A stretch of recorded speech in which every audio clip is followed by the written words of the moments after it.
Emily Carter learned that silence could be loud. The first sign came on a rainy Thursday evening when Daniel arrived home later than usual. He kissed her cheek, set his keys down, and said nothing about his day. Emily watched him from the kitchen doorway, noticing how his smile faded too quickly. She asked if he was tired. He nodded and went to shower. It was small, almost nothing. But it stayed with her. Their marriage had once felt easy. They met in college, married young, and built a life step by step in Oregon. Daniel worked in tech. Emily did freelance design from home. They shared coffee every morning and walks every Sunday. They were not perfect, but they were steady, or so Emily thought. Then Daniel's friends began to show up more often. Mark was the loud one, always. Joking, always leaning too close. Jason spoke softly, but watched everything. Luke was polite, almost kind, but distant.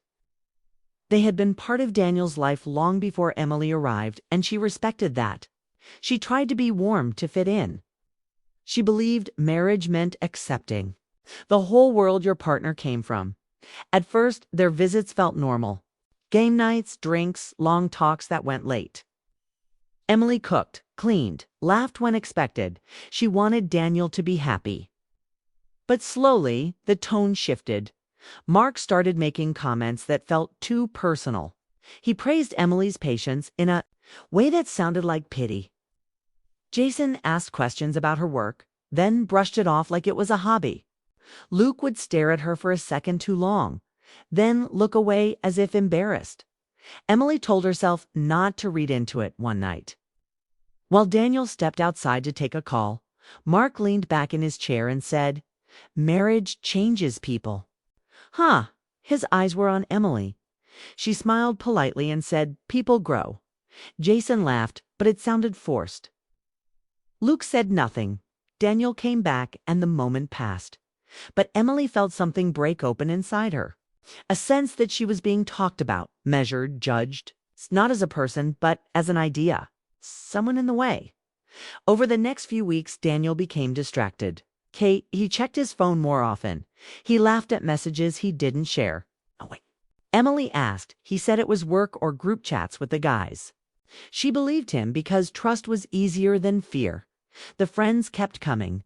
They started arriving when Daniel wasn't home yet. Mark would say Daniel told them to wait inside. Jason would help himself to a drink. Luke would sit quietly, his eyes moving around the room like he didn't belong there either. Their words grew sharper. Mark once joked that Emily was too good for Daniel. Jason said Daniel needed space to breathe. Luke asked if Emily ever thought about doing something different with her life. The questions felt less like curiosity and more like pressure. Emily tried to talk to Daniel about it. She told him.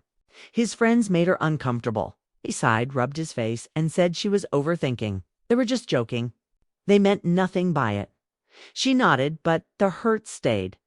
The house no longer felt safe when they were around. Emily felt watched, not in a physical way, but in a way that made her doubt herself. Every word she spoke felt like a test. Every silence felt like failure. One evening, Daniel announced the guys were coming over to celebrate a work win. Emily forced a smile and ordered food. She told herself to get through one night. The laughter was loud. Drinks flowed, stories were told. Emily sat on the edge of the couch listening. At some point, the talk shifted to work relationships. Mark mentioned how easy it was to get close to people when you spent long hours together. Jason joked about harmless flirting. Luke stayed quiet, staring at his glass. Emily felt her chest tighten. Daniel laughed along. He didn't look at her. Later, Emily went to the kitchen to clear plates. Mark followed her. He leaned against the counter and said, "You ever feel like Daniel doesn't see you anymore?" His voice was calm, almost gentle. Emily froze. She asked what he meant. Mark shrugged. "It's just saying. Sometimes men need more than one kind of connection." Emily felt sick. She told him to leave the kitchen. He raised his hands like he was joking and walked away, smiling. When she returned to the living room, Jason avoided her eyes. Luke looked. Ashamed, Daniel noticed nothing. That night, Emily lay awake beside her husband, staring at the ceiling. She wanted to wake him, to ask him if he was happy, if he was faithful, if he still loved her. But fear held her back. Fear of answers. She wasn't ready to hear. Days passed. The tension grew. Emily began to feel alone in her own marriage. She stopped sharing small details of her day. Daniel didn't notice. He was often distracted, distant, polite in a way that felt cold. The friends' words echoed in her mind. They spoke like they knew something she didn't, like they were circling a truth she hadn't reached yet. Then came the dinner party. Daniel invited friends and coworkers. Emily dressed carefully, choosing a soft blue dress Daniel once loved. She wanted to feel like herself again. She wanted to feel chosen.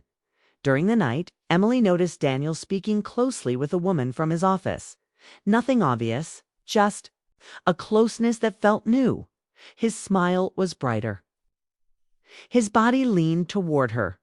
Mark noticed Emily watching. He raised his glass slightly, like a silent message. Emily's heart dropped. After everyone left, Emily asked Daniel who the woman was. He said her name quickly and changed the subject. Emily pushed. He sighed and said Emily was imagining things. He accused her of being insecure. The word cut deep. Emily apologized, even though she didn't understand why. The next week, Daniel worked late 3 nights in a row. The friends stopped coming by as often. The house felt empty. Emily felt smaller. One afternoon, her phone buzzed with a message from an unknown number. You should ask Daniel about Claire. Emily stared at the screen, her hands shook. She typed back, asking who it was. No reply. That evening, Daniel came home late again. Emily asked him directly about Claire. His face changed. Not guilt, not anger, something like panic. He said Claire was just a coworker. He said nothing happened. He said Emily needed to trust him. Emily wanted to believe him. But the message burned in her mind. Over the next days, more messages came. Short, careful, never cruel. They spend time together. His friends know. They talk about it. Emily felt her world tilt. She watched Daniel more closely. She noticed the way he guarded his phone, the way he stepped outside to take calls, the way his friends no longer joked around her. They barely looked at her now. It felt like being shut out of a room where everyone else knew the rules. One evening, Emily overheard Daniel on the phone in the garage. His voice was low. He said, "She can't know yet." Emily stepped back, quietly, her heart racing. That night she cried silently in the bathroom, afraid to let him hear. The next time the friends came over, Emily stayed quiet. She watched them. Mark looked confident. Jason looked nervous. Luke looked guilty. Mark talked about freedom. Jason laughed too loudly. Luke kept glancing at Emily like he wanted to say something but didn't know how. Emily realized then that the attack was not loud. It was not physical. It was slow and emotional. A steady push meant to make her doubt her place, her worth, her reality. They were not protecting her. They were protecting Daniel, and Daniel was letting them. Late that night, after everyone left, Emily sat alone on the couch. Daniel had gone to bed without saying much. The house felt hollow. Her phone buzzed again. You deserve the truth, even if it hurts. Emily closed her eyes. Tears slid down her face. She knew now that her life was changing. She didn't know how or when, but the ground beneath her marriage had already cracked, and somewhere between love and betrayal, Emily understood one painful truth. She was no longer safe in the story she thought she was living. Emily Carter's world shifted completely after that message. The unknown sender had given her just enough to make her question everything, but not enough to feel safe. She couldn't sleep, couldn't eat properly, and every small sound in the house made her tense. Daniel didn't notice or pretended not to. Emily realized that waiting for him to see the truth was like waiting for the sun to rise in the middle of a storm. By morning, she felt hollow but clear. She needed answers. but she also needed space. She started small, keeping her distance when Daniel spoke, avoiding the topics that could lead to argument, letting the tension sit like a weight between them. Daniel noticed but misread it. He thought she was upset over nothing or being moody. Emily didn't correct him. She had learned that confrontation without preparation left her exhausted. The messages continued. Carefully timed, never overwhelming, but always enough to remind her. She learned Claire wasn't just a coworker. She was someone Daniel had spent evenings with, someone his friends encouraged him to get close to. Emily felt anger bubble up, but it wasn't directed at Claire. Was it Daniel and the people he trusted? It was betrayal, not just romantic, but social. People who should have protected her had allowed her pain to be invisible. Emily decided she couldn't live in confusion any longer. She asked Daniel to sit with her one evening in the quiet of their living room, the dim lights casting soft shadows. She didn't yell, she didn't accuse.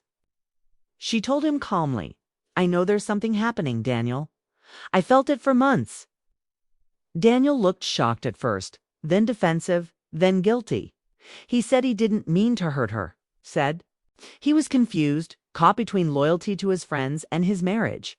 He tried to justify his closeness with Claire, saying it was nothing, that it was just support at work. Emily listened, her hands clenched in her lap.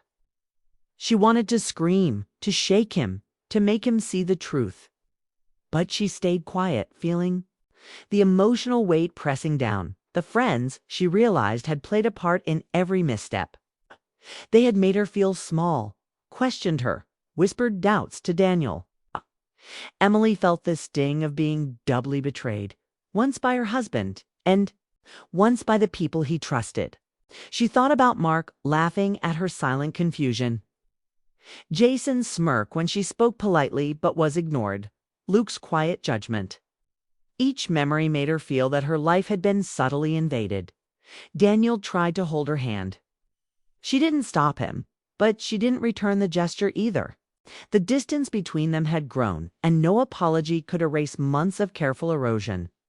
That night, she realized that love alone might not save them. Respect, trust, and honesty were just as important, and those were missing. Emily decided she needed a break. She rented a small apartment near the river, not far from work, but far enough to feel her own space. Packing was hard. Every item reminded her of moments that had once felt safe diners, small arguments, laughter that now felt distant. But she knew she had to do it. She had to reclaim herself before she could face Daniel again.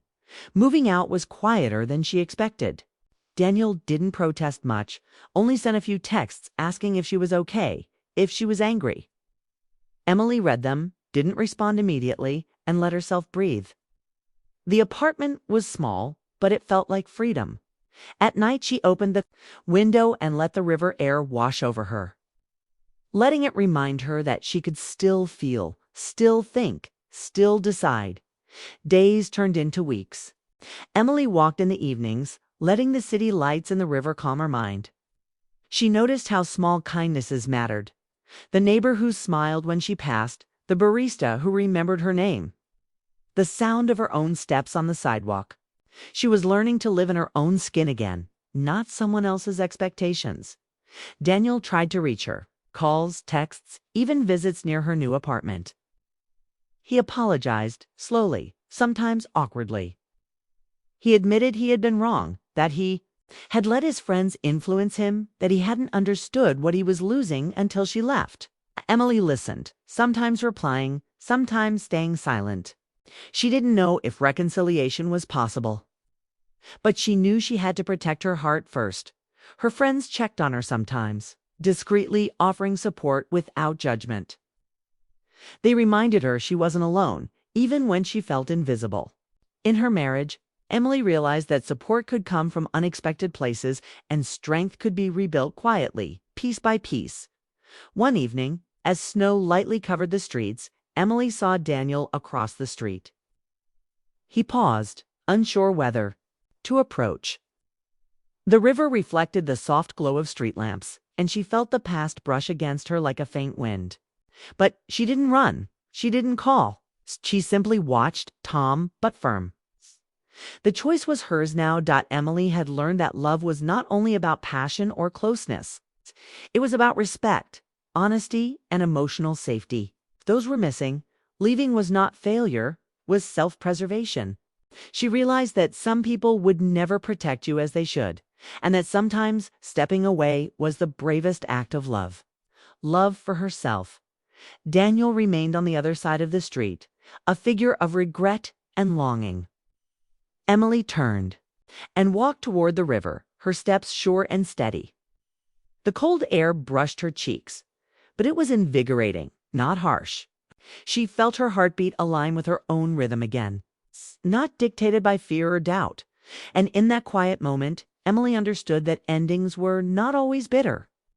Sometimes, endings were gentle beginnings disguised as farewells. She let the past settle where it belonged and allowed herself to imagine a future free from betrayal and manipulation. She would rebuild trust not with Daniel yet, but with herself. She would love again, carefully, but always first for herself. And somewhere deep inside, she felt the quiet thrill of possibility. Love, she learned, could survive heartbreak, but only if she learned to survive herself first. The river flowed quietly beneath the bridge, carrying away the weight of months spent doubting, fearing, and hurting.